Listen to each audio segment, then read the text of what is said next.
আসসালামু আলাইকুম আমার আপুরা ভাইয়ারা কেমন আছেন সবাই? আলহামদুলিল্লাহ আমিও আপনাদের দোয়ায় ভালোই আছি।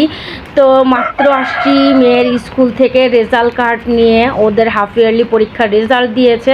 তো এসে জামাই বেটারে বললাম কিছু সবজি এনে দাও। সে বলে এই বৃষ্টির ভিতরে আমি তো বের হতে পারবো না। ও বের হলেই কি আর না হলেই কি, আমার ছাদ বাগানে কি কম শাকসবজি আছে যে ওর অপেক্ষায় আমার বইসা থাকতে হবে? বৃষ্টি হয়েছে তো কি হয়েছে, এই তো বৃষ্টির ভিতরে চলে আসলাম, মজা করে বৃষ্টিতে ভিজবো আর বৃষ্টিতে ভিজে ভিজে সবজির বাজার করব, দ্যাট মিন্স হারভেস্ট করব।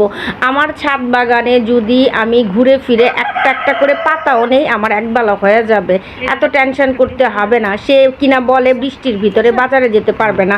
আর এই বেগুনগুলো দেখেন অনেক ছোট ছোট হয়েছে, কারণ হচ্ছে এই বেগুন গাছটার বয়স অলমোস্ট 2 বছর হয়ে গেছে, এখন আর ফলন দিতে পারতেছে না বেচারা। তো যাই হোক, এইবার বেগুনগুলো উঠানোর পর চিন্তা করছি দোনোটা টব থেকেই বেগুন গাছগুলো উঠাই দিব, উঠাই দিয়ে ওই টবগুলোতেই নতুন মাটি দিয়ে নতুন বেগুন গাছ আবার বসিয়ে দিব, কারণ আমার কাছে চারার কোনো অভাব নাই, চারা বসানোর মতো জায়গার অভাব। তো ওই গাছ নিয়ে টেনশন করলে হবে না। আর এই যে তাল বেগুন, এই গাছটারও অনেক বয়স হয়ে গেছে, তো এই গাছগুলো উঠিয়ে উঠিয়ে নতুন গাছ আবার নতুন করে বসিয়ে দিব। যেহেতু এখন বৃষ্টি হচ্ছে, এখন গাছগুলো খুব সুন্দর হবে আর চারাগুলো খুব দ্রুত বাড়বে। এখন হচ্ছে চাল কুমড়া পাড়ার পালা। তো বিশ্বাস করেন কি না আমি জানি না, আমার তো খাওয়ার চাইতে দেখার শান্তিটাই বেশি লাগে। এগুলোর দেখলেই মনে হয় যেন আমার মনটা একদম শান্তিতে ভরে গেছে। কি যে একটা শান্তির জিনিস এই ছাদ বাগান, যার আছে সেই একমাত্র বলতে পারবে। ছাদে আসলে মনে হয় যেন সারাদিনের ক্লান্তি সব কিছু ভুলে যাই এই সবজি ফলমূলগুলো দেখলে। হয়তো অত বেশি না, তারপরও আলহামদুলিল্লাহ আলহামদুলিল্লাহ, আল্লাহ তাআলা আমাকে যা দিয়েছে আল্লাহ তাআলার কাছে শুকরিয়া আদায় করি। হয়তো অনেকের কাছে এগুলো সামান্য কিছু সবজি, কিন্তু আমার কাছে কিন্তু তা নয়। আমার কাছে এগুলো মহামূল্যবান সম্পদ। এই সবজিগুলো অল্প কিছু টাকা হইলেই পাওয়া যাবে, কিন্তু ফরমালিন মুক্ত বিষমুক্ত সবজি ঢাকা শহরে পাওয়া অত সহজ না। যদি আপনার ছাদ বাগান থাকে তাইলেই কিন্তু সম্ভব, ছাদ বাগান ছাড়া কখনোই সম্ভব না।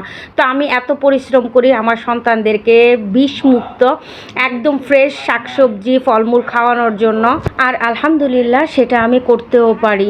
ইদানিং তো আমার বাচ্চারা খুব মজা করে শাকসবজি খায়। আগে কিন্তু তেমন একটা শাকসবজি ওরা খেত না, এখন দেখি ওদের কাছে ভালো লাগে, ওরা খায়, এইটাই আমার শান্তি।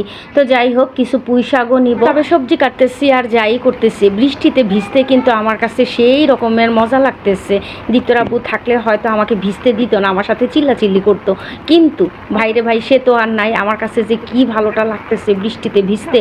তবে জানি না বাসায় যাওয়ার পর কি অবস্থা হবে, জ্বর আসবে কি আসবে না, কারণ বেশিরভাগ যখনই আমি বৃষ্টিতে ভিজি দেখা যায় যে তখনই আমার ঠান্ডা সর্দি না হলে জ্বর চলে আসে, একটা না একটা কিছু হয়। যাই হোক, আল্লাহ ভরসা, চলে যেহেতু আসছি পরেরটা পরে দেখা যাবে। তো এদিকের কলমি শাকগুলো এত মোটা মোটা হইছে কি আর বলবো, আমার মনে হয় পুঁই শাকের চেয়ে বেশি মোটা হয়েছে কলমি শাকগুলো। চিন্তা করলাম যে কয়েকটা কলমি শাক এটার আলাদা করে কি নিব, এগুলোর সাথেই দিয়ে দিই। আপনারা দেখি নিশ্চয়ই বুঝতে পারতেছেন কলমি শাকগুলো কি মোটা মোটা হয়েছে। আসলে এইগুলা কলমি শাকের বীজ লাগাই নাই, ডাটা কয়েকটা ছিল আমার হাতে, তো আমি ওইখান থেকে একটু গুজে রাখছিলাম, এত সুন্দর সুন্দর কলমি শাক হয়ে গেছে। আর বৃষ্টির পানি পেয়ে কি যে লকলকে হয়েছে, দেখা কাঁচাই খায়া নিতে ইচ্ছে করতেছিল।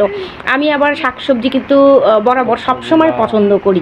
তবে দীপ্তকে বলতেছিলাম, বাবা আমি ভিজা গেছি তো ভিজা গেছি, তুমি কিন্তু ভিজো না, কারণ কয়েকদিন পরে ওর এসএসসির রেজাল্ট দিবে, তখন যদি অসুস্থ থাকে খুবই জিনিসটা খারাপ দেখাবে।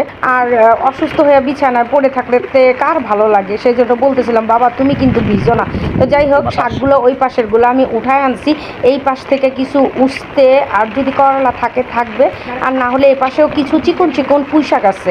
কার কাছে কেমন লাগে আমি জানি না, চিকন চিকন পুঁই শাক দিয়ে ইলিশ মাছের মাথা দিয়ে রান্না করলে কি যে মজা লাগে, আমার কাছে কিন্তু খুবই ভালো লাগে। মোটা পুঁই শাকের চাইতেও বেশি ভালো লাগে চিকন পুঁই শাকটা, মোটা পুঁই শাকটা তেমন একটা ভালো লাগে না। তো যাই হোক, কিছু উঠতেও পারবো। কিছুদিন আগেও কিন্তু অনেকগুলো করলা পারছিলাম, তো সেখান থেকেও কিছু রয়ে গেছে, আর আজকে কয়েকটা নিয়ে যাব, মোটামুটি কিন্তু আমার হয়ে যাবে, তেমন একটা বেশি কিছু লাগবে না। আর আজকে করলা তেমন একটা বেশি নাইও, আলহামদুলিল্লাহ যতটুকু